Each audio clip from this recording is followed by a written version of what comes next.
So good evening, everyone. Thank you for coming at the Edit Gallery. This is a special event about the exhibition we're hosting by Lekfi Savvidou. My name is Lefki Savvidou. I'm the director of the gallery. There's going to be a Q&A at the end of this discussion, so if you've got any questions, any remarks, feel free to tell us about it. So a bit about Lefki. She's a Cypriot artist, living and working in Nicosia. She's a multidisciplinary artist. She uses words a lot in her work, and she deals with themes of human relationship, collective experiences, and existential questions in the 21st century. Hello. Welcome. So tonight we're going to discuss her journey as an artist, her evolving practice, and the current exhibition. Without further ado, I'll start the conversation. So let's start with the current exhibition. Can you tell us a bit about the theme, how it evolved, about the concept, and how it merges with the plastic bag? So tell us a bit about it. Okay, so as you can see, this exhibition has a lot of plastic bags. A lot of my previous work was objects of everyday life. So at some point, inevitably, I stumbled upon the object of the bag, and I wanted to do a project that was just one object, to explore just one object. And I think the plastic bag came at the moment that I was ready to do this next project. Just a disclaimer, I know a lot of people can inevitably link the plastic bag with like ecological connotations, but it's not, simply because I gave it a new meaning basically. I worked on it to give it a new meaning. Inevitably, it became a theme that moved away from ecology because I used words on them to put new meaning and new purpose for the bag. It wasn't just something to discard. My previous work, how does it link to my previous work? Because my themes are about life in the 21st century, and as life evolves, the theme evolves with it without actually stopping, and it keeps like the medium evolves with the theme, and they evolve together. And I just choose different themes and objects to move with moving on the 21st century. All right. And in this exhibition, it's like it's divided in 3 different sections. I mean, you've got the part with the plastic bags, which is downstairs with the actual plastic bags. You've got the dotted work, and then you've got the distorted writings on the wall. I mean, can you walk us through on how it came to be actually? I mean, how? So initially, I was trying to find the medium that I was going to work on. The first thought was to do realistic drawings of bags in this styling technique, the dot work. And that took the first year of working on this project because each piece took about 2 months to finish, to complete. And then I wanted to use the plastic bag in its original form and put the text on the bag. Whereas I did use actual bags for this as a reference and to draw them. But then I used the actual plastic bag to put the text on. And this also creates like a contrast between the 2 mediums, because you have this extremely intricate, time-consuming form, and then you have the simple plastic bag with text on it, which took way less time to create, but they both work together. And then I wanted to remove the text completely from the bag, I wanted it to be distorted like it is distorted on the plastic bags that I did the dot work with, and just create 3 different, like extremely short stories. So how, well, I'm going to talk a bit of the plastic bag. So, I mean, how you saw plastic bag and said, oh, that's a great idea for a piece of artwork. I mean, how did you came up with it? I mean, what? I think What like triggered you? all objects are interesting in all their form, because they're like, if you use something daily, it is important, even if a lot of people just don't take it into consideration. I mean, a toothbrush is extremely important to us, but it's just a toothbrush at the end of the day. And again, the plastic bag is or was maybe extremely important at one point in life, because it was invented with the purpose of serving us after, I think it was invented after the paper bags, because they kept on ripping. So the guy who invented the plastic bag had in his intention for the plastic bags to be actually reused and not used just once, which is ironic. And well, actually the whole theme of this exhibition and the title, "Thank You for Being With Us," came from a plastic bag. I think they use it in the United States that says, "Thank you for shopping with us." So I turned it into "Thank you for being with us," because I used basically the bag to map a journey. Like the bag has a journey, we have a journey. And then you have the checkout counter of the supermarket that basically you bag all your shit. And the checkout counter of life, if you translate that into like different times of life, the checkout counter of life doesn't have to be at the end of one's life. It can be at the end of a chapter, an end of an era, let's say. And then you need to like, I don't know, see what you put in that bag. It's a point, at the checkout counter of life, it's a point of assessment, let's call it. And how did you come up with the writings on the bag? I mean, what was the process? What was it? I mean, can you walk us through not only how you came up with it, but did it took you a lot of time? Why did you decide I'm gonna do it? Because downstairs we put 40 bags. It's 41 with the title bag, but there are 40 on the wall. Did it take you 40 days, for example, to It come took me up with about this? 2 or 3 hours to come up with all the like little sentences, including these ones.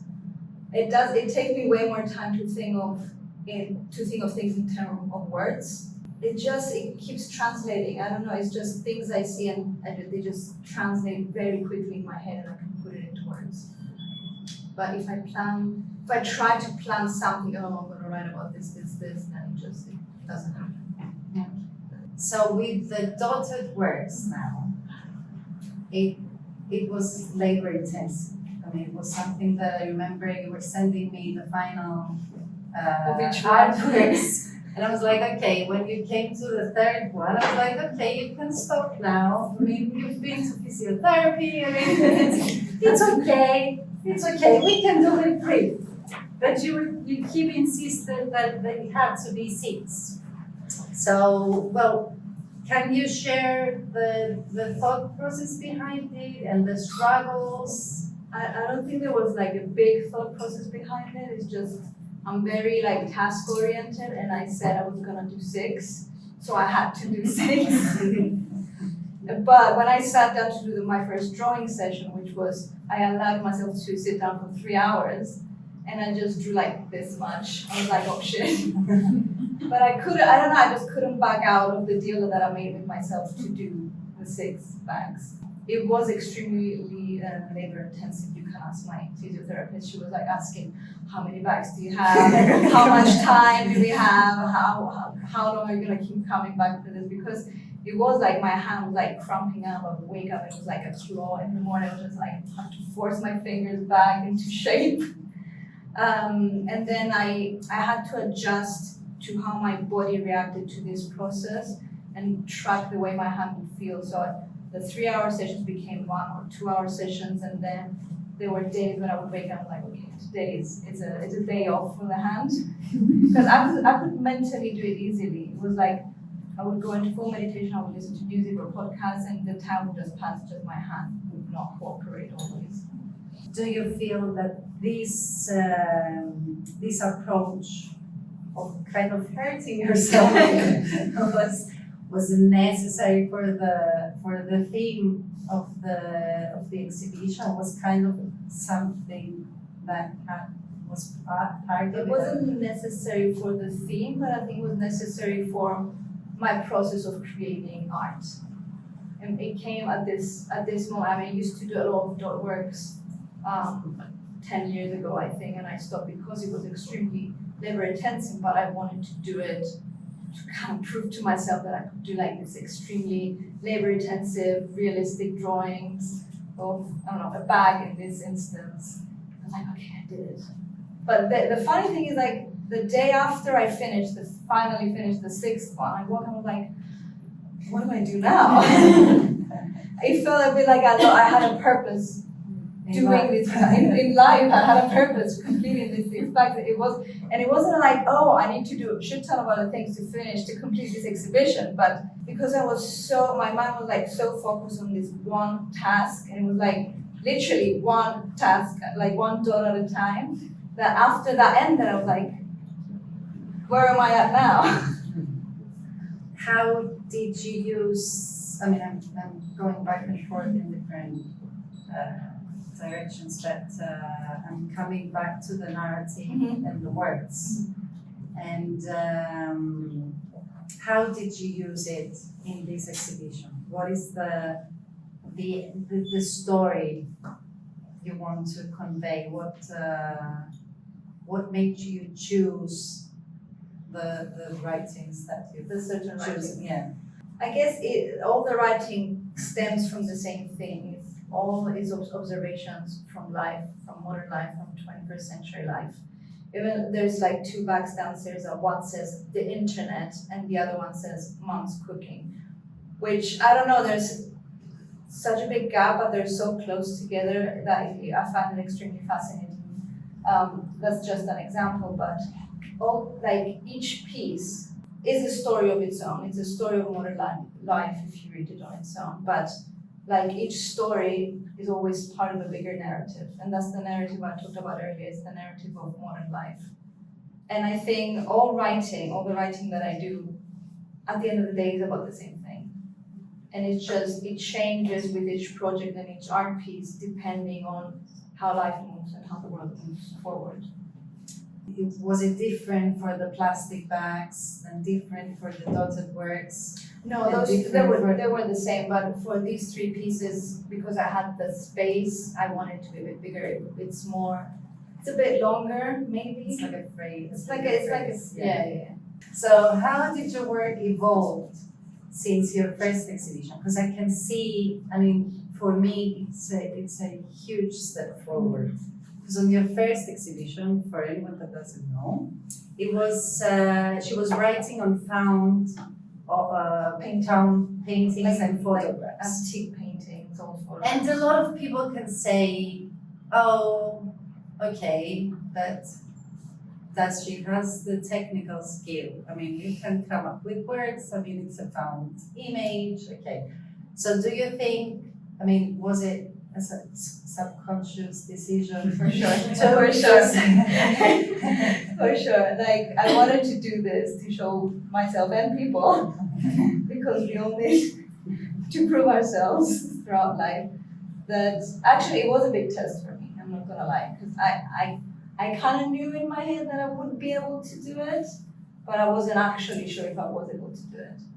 But from a previous one, the big difference, like outside of the technique, is the let's say the font, because all my previous work everything was handwritten. I would use my own handwriting, but for this exhibition, I wanted to use a font. I think I used like 2 different types of fonts that I followed. I printed out, traced, manipulated to do these 3 pieces. Because I wanted to, I don't know, I felt like the organic part of my previous work was my writing. And I didn't want the text on this exhibition to be the organic part. I wanted the bag to be the organic part. And I think that's why I wanted to do the piece downstairs that looks on the street with my handwriting. It was like a connection to my previous work as an homage to my older work. I don't know how I'm going to continue after this exhibition. I'm actually trying to think about it, but I'm not coming up with anything. I feel like I've been involved as an artist, and having like a proper solo exhibition in a gallery with someone like you who's been guiding me and showing me the ways of the world. I've seen how people reacted to my work, and I took that feedback and worked towards it, not directly in my work, but as a person, and that reflected in my new work, this work. And what do you want the people who come to this exhibition to take away? I mean, what you want to, how do you want them to resonate with this? What is your... I just want people to reflect in their own personal way. I don't expect anyone at any point to agree with anything that I do. But I think that's the good thing about art is you see something and you reflect and then you connect or not in your own different individual way, and people can relate or not relate in their own individual way. But with this theme, I want people to reflect and see their own checkout counter. What point they're at now, what I want to keep, what I want to leave behind, and how do I move forward. Let's take a step back and discuss your whole practice. And having this in mind, would you say that, because I find your work really honest and immediate. So do you think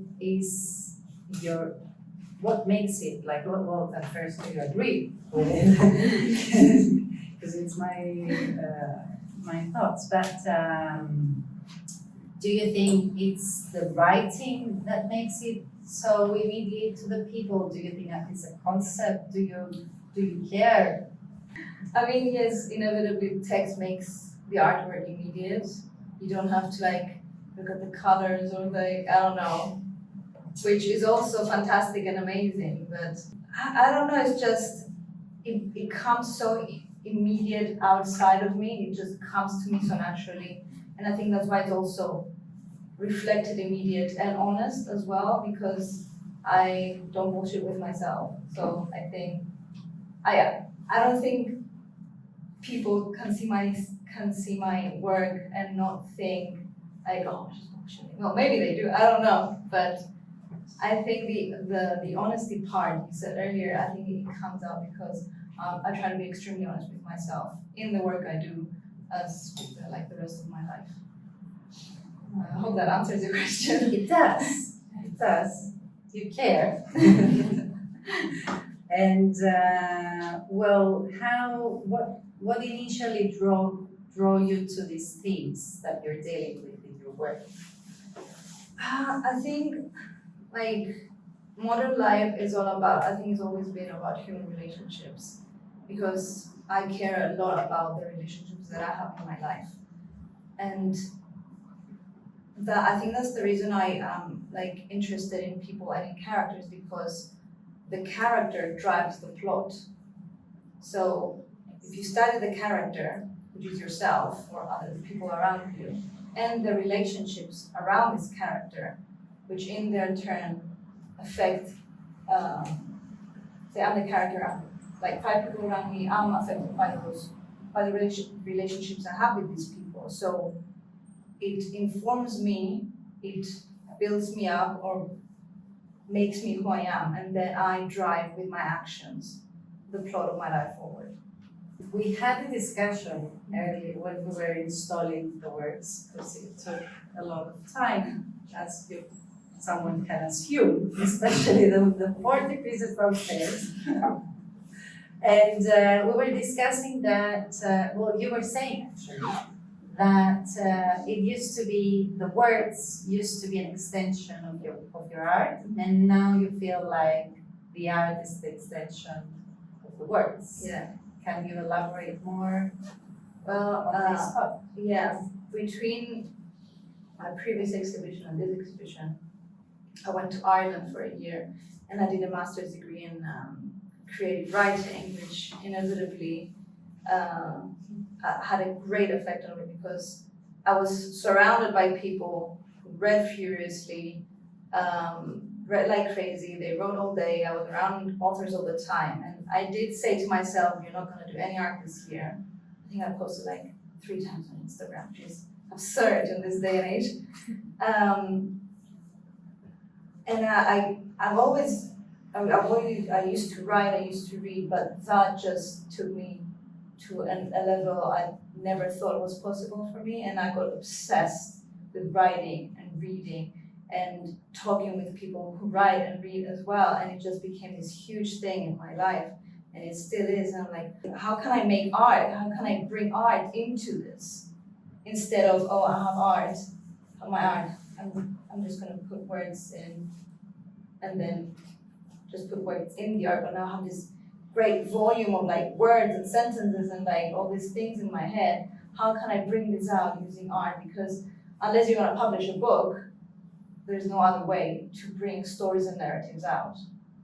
So I think that's how I ended up doing this exhibition and following, I don't know what's gonna happen after this. Well, my last question, of course, it was going to be your next plans. I mean, are there any specific themes that you're interested in, mediums to explore? I think the theme will be the same as life moves forward. The theme will be present, and I'll keep following it inevitably.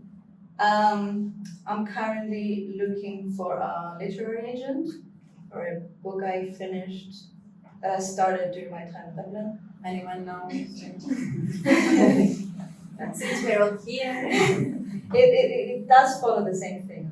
It's a book of literary fiction that follows themes of life in the water in the 21st century. Materials now, I'm not sure about materials, but I've been thinking a lot about color after I finish this exhibition. I don't know where that's gonna take me. I look a lot at relationships and contrast between different shades and different colors. So I don't know. I'm in color mode now. Don't be disappointed. My next exhibition is also black and white. Well, thank you, Lekfi. Thank you. Thank you for being with us. Well, does anyone has any questions? Anything that you want to ask? On the technical side of these creations here, they get really realistic. Did you create mock-ups? What did you use as references, or was it? So I did do the text on plastic bags, photographed them, Okay. turned them black and white, printed them out, and then cut them up in small pieces. And I mapped each page with I think it was eight A4 pages, and then each page had smaller sections, and I would basically draw 2 square centimeters at a time. Nice. Yeah. Okay, so it's proper gridded system. Yeah. Otherwise, you would have gotten lost. Yeah, it would be impossible. Super. They look great. I thought they were actually like a kind of a print. But we had this issue at the opening. Oh my god. Because we were so excited that people will finally understand that she's very skillful apart from coming up with words. Yeah. And then everyone was coming and was like, nice photograph. No, it's about the word. Beautiful. Which on the one hand, I mean, it was A compliment. Yes. But on the other hand, I was so frustrated. Yes. Anyone else? What about the lights before, while you were photographing the bags? Were you particular about the angle of the light, or did you play a role? Not really. I wanted the bags to have a certain light because I didn't want them to look flat. I think I managed that for most of them. This might be, this is the first time I've seen them live, and I can definitely read the message of the first one, but can you tell me what the other ones say, or is this something you want to kind of leave to us to figure out? No, they're in the catalogue. Yeah, downstairs they're catalog, so you can see. But yeah, was it, because no one, if I take it home, for example, I wouldn't be able to, I wouldn't be done with it. Was it, you don't mind that? I actually no. wanted them to not be able to be readable, but I did want people to know what they said. That's why I put the titles on the catalog. I wasn't super secretive about it. Yeah, no. It's just a comment, a remark. I've known Lefki and I'm following her from different part of your work. It's the first time I have seen your exhibition. I'm very glad that we made it to come here today, and I don't know for the previous one, but this one, at least for me, following you on social media basically, and your work, this is, I could definitely say that this is so Lefki. And personally, because I'm following several artists and people of art in general, it speaks to our generation. This is what I feel, and especially now that I have seen your work, like I've been following your process doing the dot work, and seeing it tonight here, for me at least, there is this hope in the art world that this specific person, Lefki, it's totally worth the time and the patience and everything that in the minded future holds for you. Thank you. So, cute. Thank you so much. Well, I don't think there was a better closing. Yes. than this.